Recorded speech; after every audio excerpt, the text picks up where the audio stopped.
Press meet कर उद्देश्य या जे मो नाम जैनिक व्यक्ति उत्तमनाथ दिगाल संघर्ष न्यूज रो जिला प्रतिनिधि कहूथिबा सांबादिक मो नाम एक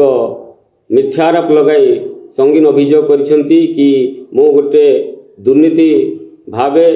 कार्यरत कार्यलिप्त रहउची एवं दुर्नीति कार्य रे रही मो प्रचुर अर्थ आदाय करुची। आदाय करी विभिन्न प्रकार सांबादिक मानू जो अपव्यवहार करी चापर रखी मु खबर परिवेषण करियारे से मानकु बाधा सृष्टि करुची एवं अन्यान्य किछि जो आरोप लगाइछंती सेथिर मु मोर न्यायता पाइबा पई न्याय पाइबा पई एवं आजिर मोते जो अपमानजनक जो मंतव्य दिया जाइछि सेथि पई मु आज गणमाध्यम माध्यम रे अनुरोध करुच्ची मते जो अपमान करा जाइछि मोर जो मानहानि हो जाइछि सेथिरे आपण मानक माध्यम रे मु